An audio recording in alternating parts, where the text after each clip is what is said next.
have to shift focus to that, but we will come back to this story later.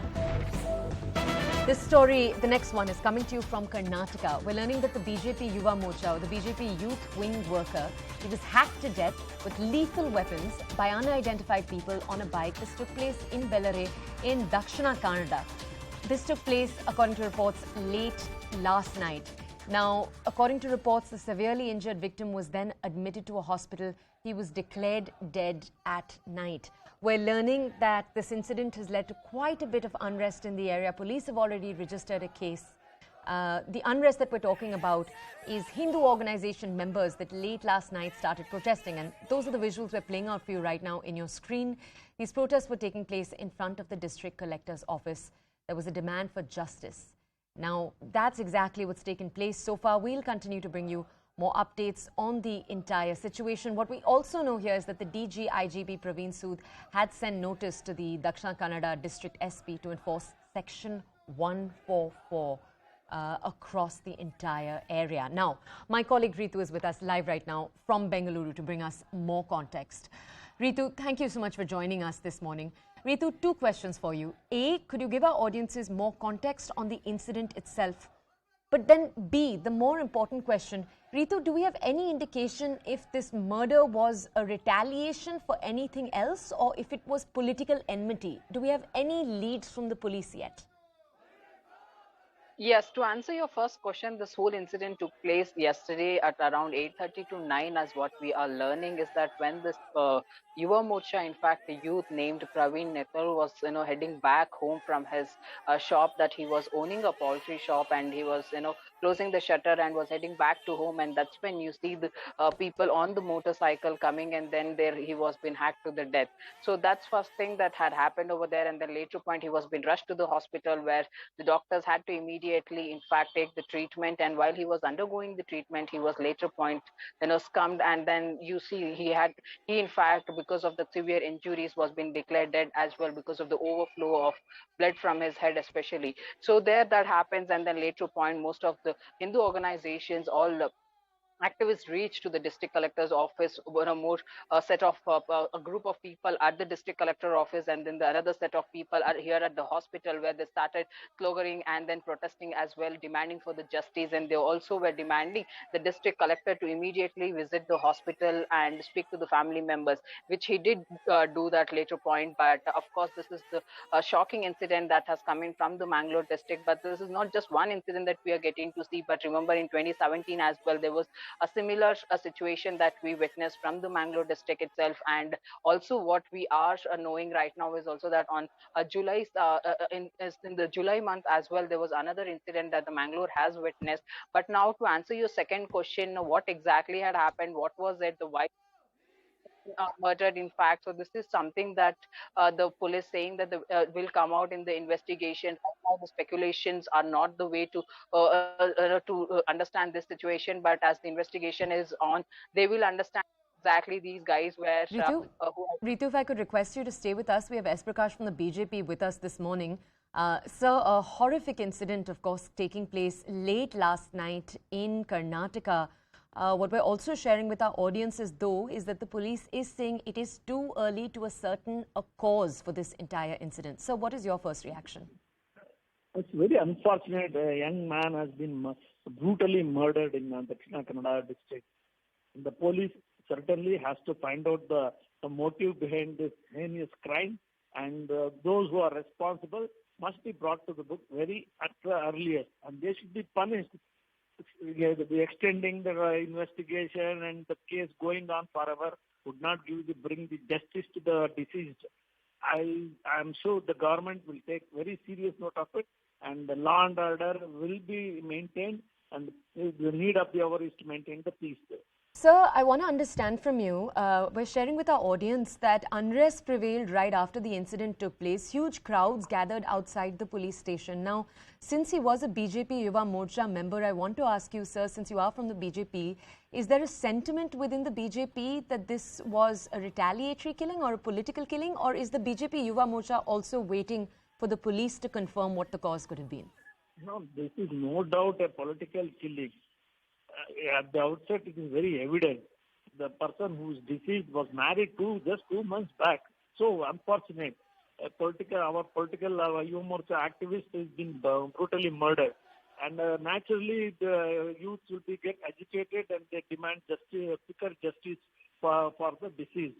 I'm sure the police understand the sentiment of the BJP workers and act swiftly. Okay, sir, and may I ask you over here, when you say that this is definitely politically motivated, to quote you, what evidence is the BJP, Yuva Morcha or the BJP saying, and shouldn't they perhaps wait for the police investigation to make such a heavy statement?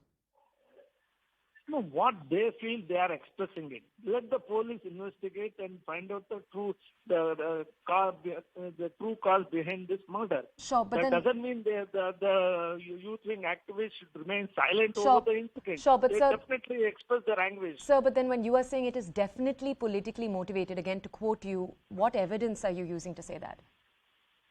No, I'm not completely aware of the situation there. These incidents have happened even in the past, and the news report suggests this may be a retaliatory or something to do with some previous incident which has happened. Okay. And definitely the investigation should come out with the true cause for this brutal murder. Okay. And that does not prevent anyone from expressing their anguish or their belief that this is a political murder. Okay, all right. So thank you so much for joining us. Let's go back to my colleague Ritu, who's with us right now from Karnataka, live right now from Bengaluru to bring us more reports. Ritu, obviously, because we are a news organization, I do want us to be very careful as we're trying to answer the next question that I'm going to ask you, which is, are there any reports at all of this being a retaliatory attack in any way? S. Prakash from the BJP just joined us and said some news outlets are carrying that report right now. Do we have any initial details? Are we also awaiting what the police has to say?